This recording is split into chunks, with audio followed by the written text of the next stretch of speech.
Guys, for today's video, ako ngayon magluluto ng adobo. So, una ko pinrito itong potato na dito ko rin siya igigisa mamaya magluto ng adobong manok. Ayan, so, ayan, piniprito ko. Unti lang naman itong potato, pero pinrito ko siya una.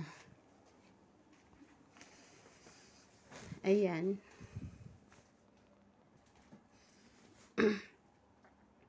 Para pag ihalo siya mamaya sa adobo ay hindi siya madurog kaagad kasi naprito na siya.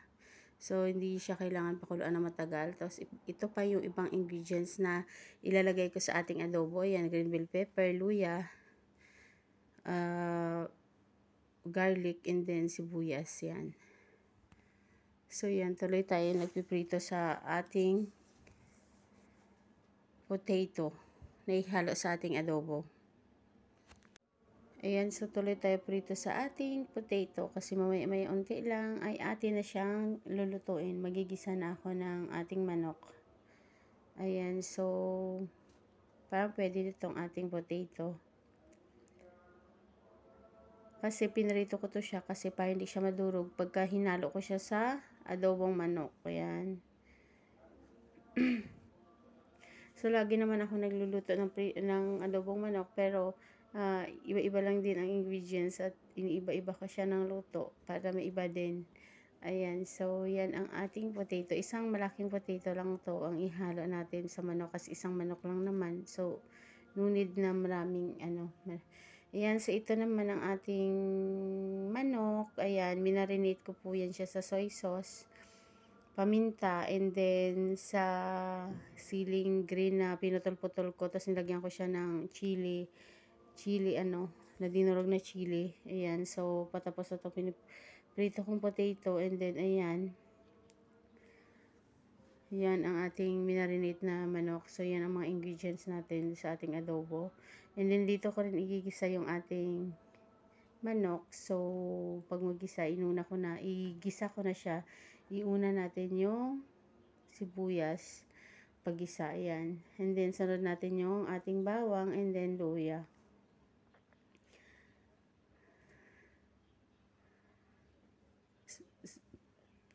So, sa pagluluto ng adobo, pwede rin, halos hawig lang din naman magluto ng adobo. Depende lang din kung anong ihalo natin at pamamaraan natin sa pagluto. Ayan, so, nagigisa na tayo ng sibuyas, bawang, at saka luya. Ayan. And then, maya ilalagay na natin yung manok natin dito sa ating paglulutuan na kaldero. Ayan.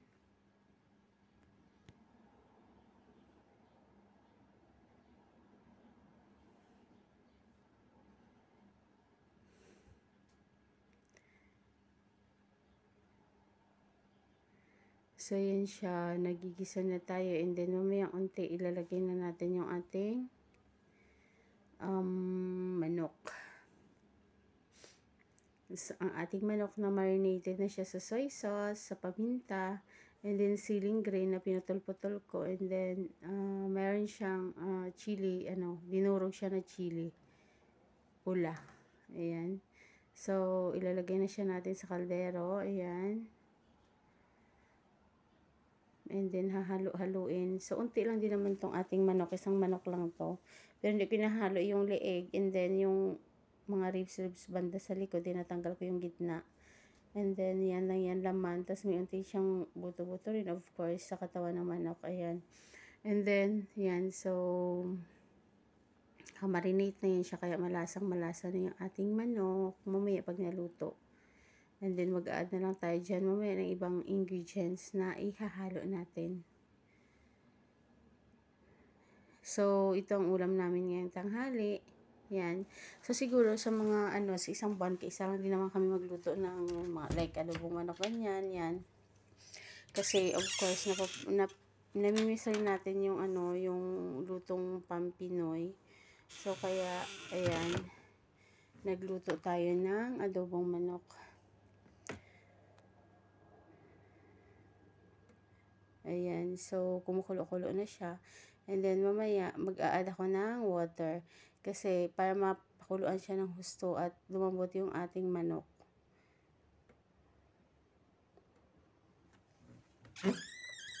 So, binabaliktad-baliktad natin yung ating manok kasi para ma-absorb gusto yung ating mga sahog dyan.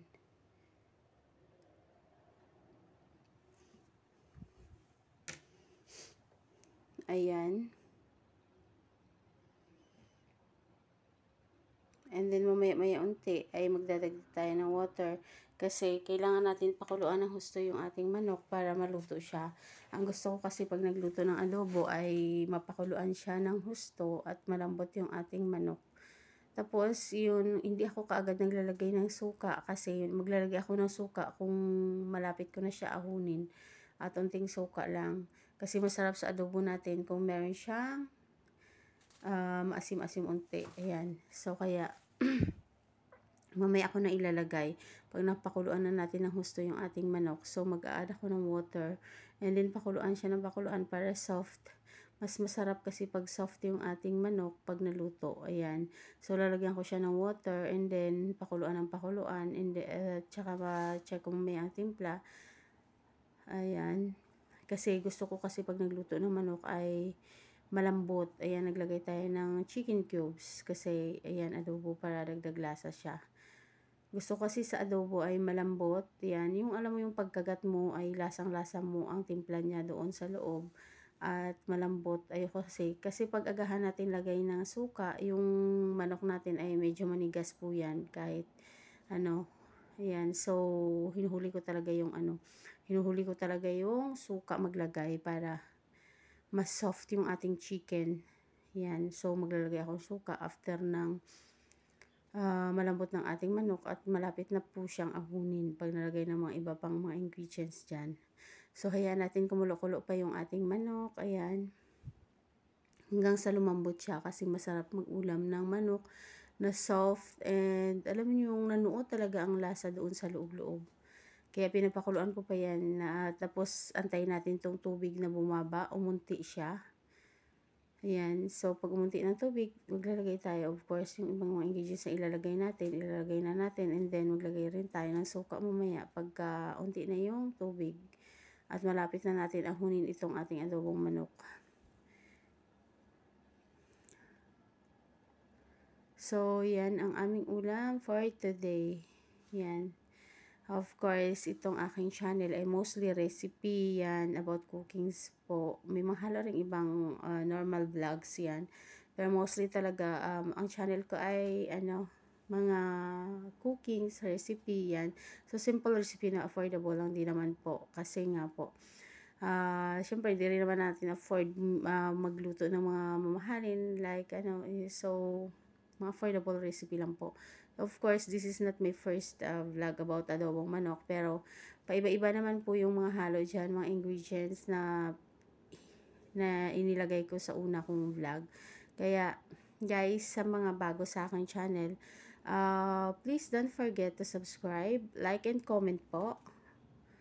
And hit the notification, choose all po para updated kayo sa mga next vlog ko pa sa darating na mga araw. Ayan. So, yan. So, tuloy-tuloy pa rin ang pagkulo ng ating adobong manok. So,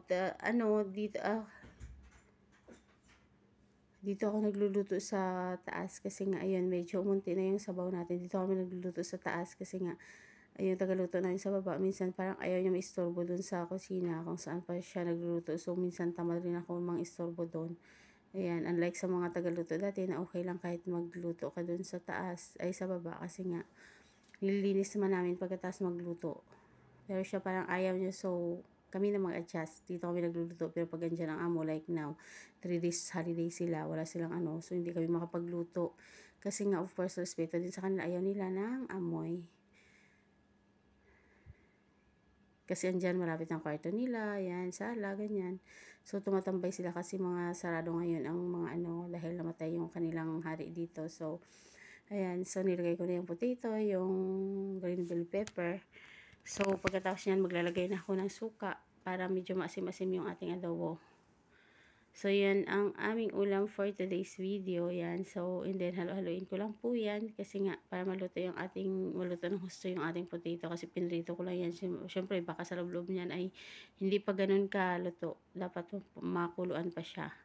And then, of course, maglalagay tayo ng suka para pampalasa din ng masim-masim. Dahil nga adobo po ito. So, kailangan talaga ng suka. Pero hindi ko siya talagang nilagay ng una. Dahil nga, dapat kasi ang manok natin hindi siya soft pagka nalagay natin ng earlier yung ating suka sa ating adobo. Yan. So, I make sure na soft na po yung ating chicken and then saka ko inilagay yung ating suka. Ayan. So, malapit na po yan maluto. So, iyan ang ating ulam for today. Yan. This is my simple recipe. Adobong manok. Yan.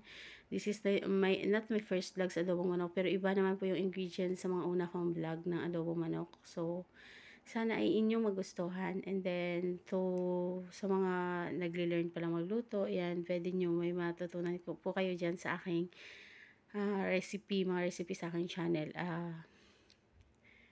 Kaya sana, don't forget to subscribe yan sa mga bago sa aking channel. Once again, don't forget to subscribe,